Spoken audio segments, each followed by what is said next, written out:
If you're like me, when you're depressed, you get this horrible fear that you'll never recognize feeling normal again. Or you might say to yourself and or someone else, I don't remember what it's like to feel good.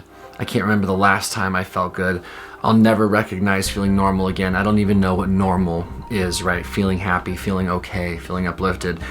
It's a lens, it's a cloud of hopelessness that just befuddles everything when you look forward. And another part of it that's really messed up is that when you look back and you're depressed, you start to wonder if you've ever felt good, ever. I do it. I do it all the time. I'm currently, for sure, in the middle of some phase of depression, some episode, still trying to gauge the severity of it all. But I get colored dark in terms of the way I see the world very fast. And there was something I wanted to share with you that was profoundly inspiring for me, profoundly hopeful. It just gave me something, you know, in a situation where a lot of us have no lifeblood, a lot of us don't. It doesn't feel like anything's coursing through our veins that has any vitality. We're just sort of existing and or trying not to give in to inherently dark thoughts. This little bit of advice, or this little bit of reality, it's not even advice, it's just it's a fact, should comfort you in a time where feeling comfort is sparse, right?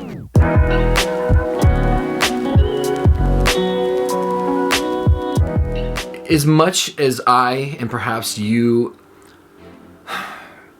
feel like you can't remember what it's like to feel normal while you're depressed or deeply anxious or dealing with any form of mental health problem, depersonalization perhaps, as much as feeling bad washes away any semblance of what it was ever like to feel good or what it might be like to feel good, feeling good, in spite of yourself, by the way, feeling good just has this incredibly potent quality in helping you forget that you ever felt bad. And the nature of that can be a little insidious or hard for some people, and it certainly was hard for me for a time, is like, it takes a minute to trust it, and we've talked about that on this channel, and that part I concede, and I still feel that way. But I had this really rough morning with my depression.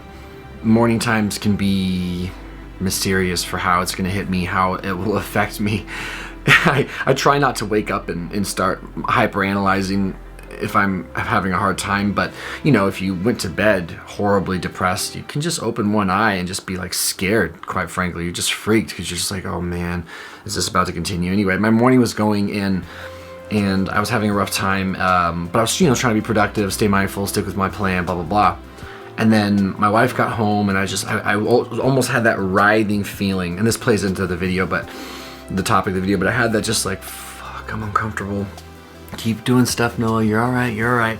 Comforting, soothing words of encouragement, words of hope or whatever, just try to be my best parent to myself. And then I laid down with my wife and I just put my hand on her hand. She was gonna take a nap after a long morning of work and short sleep, and I was just gonna lay with her for a moment before I began the rest of my day's plan to be productive, execute my self-care, my work, whatever.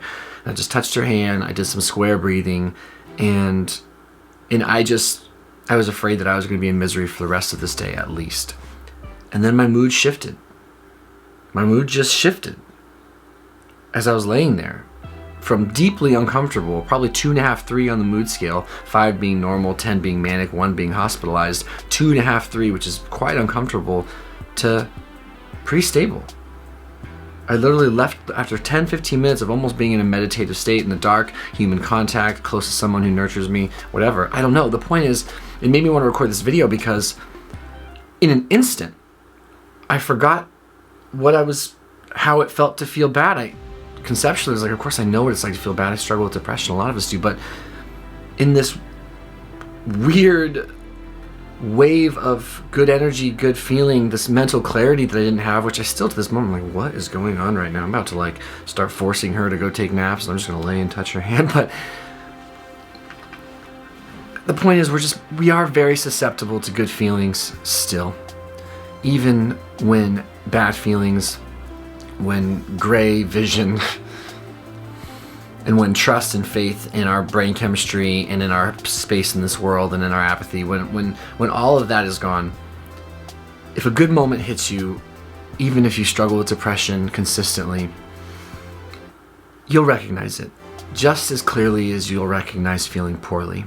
It's not improportional. In fact, When the good feeling, that I don't know how long this one will last for me today, and it's not my job to micromanage it. It's my job to soak it in. I need the fuel. I definitely need the fuel, but as rough of a stretch as I was having earlier, for it to be gone and just like a small example of just being aware of what it's like to feel all right, you'll know. I just want you to know, in so many words, you'll know, I promise. And I know a lot of us are afraid that we'll never feel that again. And I was talking to round trip this to something more clinical and formal. I was speaking to one of the foremost recognizable people in the psychiatric world, Marvin Seppala, Dr. Marvin Seppala. He was talking to me a long while back when I was going through my major breakdown. And I was telling him just how grossly hopeless I felt, just how dangerously hopeless I feel. This was my first time ever encountering formal depression. I didn't understand what it was when I was a bit younger and fighting it. This was after my breakdown in 2011. He was talking to me. He said it was a really peculiar and phenomenon of a thing that anyone he's ever treated for aggressive mood problems, treatment-resistant depression, schizophrenia, bipolar, depersonalization, derealization, double depression, panic disorder, whatever, you name it. This guy's seen it all. Incredibly wonderful man. He said it's never mattered who he's worked with. When you are down, when you are depressed, when you are ailing and in tremendous discomfort, it's just a product of the condition that you can't see your way out of it. You just can't imagine it ever ending. And he said everyone he's ever worked with, when they're in it, that's how they feel.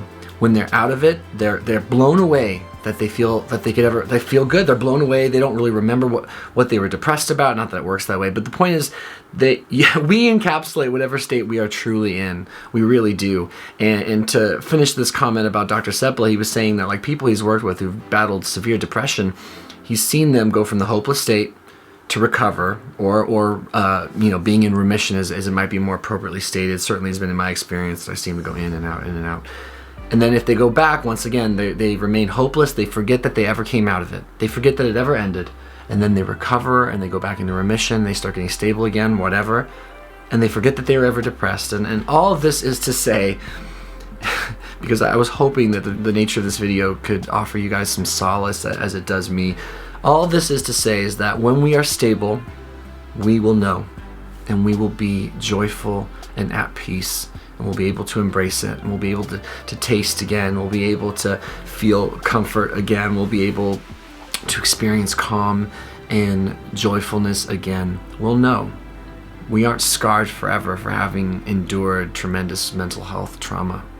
I could almost cry because in this little bout I've been having for the last couple months, I fall prey, I fall victim to all the tropes, the trappings, the cliches of mental health problems. And it's sometimes unnerving to be relatively experienced as I am with depression, with anxiety, and with this whole condition and navigating the world, and still feel so scared and still go to those hopeless places despite the ability, right, to reason and look back and say, no, you have overcome.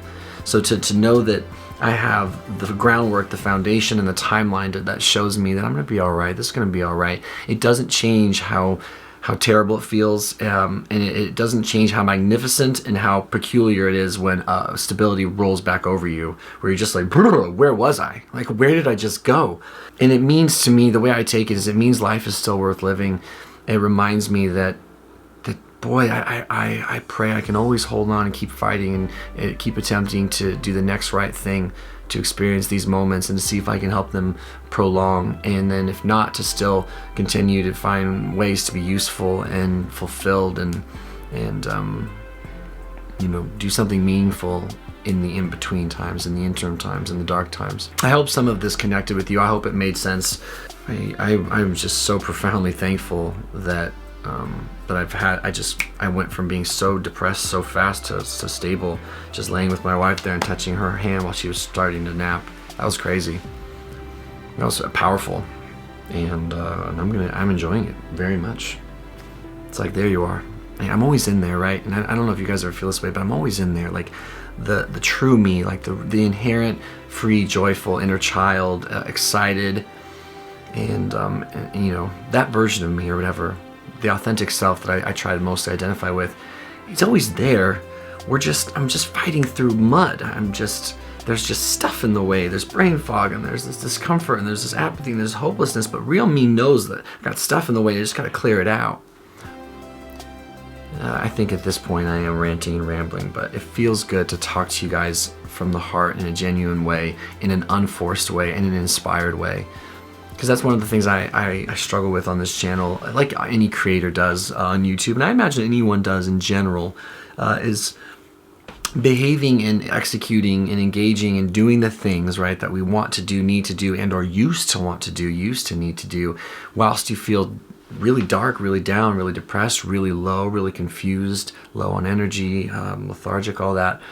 It's frustrating. And so to feel inspired and not to have to force anything, and just to be able to speak with you guys in the most authentic way that I know how, in the most candid way I know how, feels really good.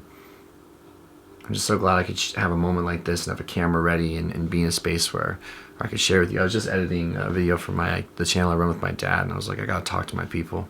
So that's all I got. Being hopeless doesn't mean you are. You'll remember feeling good when you do.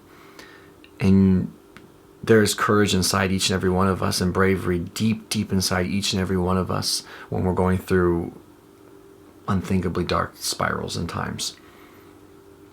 I'm grateful for you guys. I'm grateful for the support I have. I'm grateful that despite drawing a set of cards that seem to go through a lot of mental health issues, I also was so blessed in this life to draw you guys as a support system, to have incredibly loving family, and a lot of great things that give me an edge to battle this. And I want to offer whatever edge I can as a result to you guys. So know that you're not alone.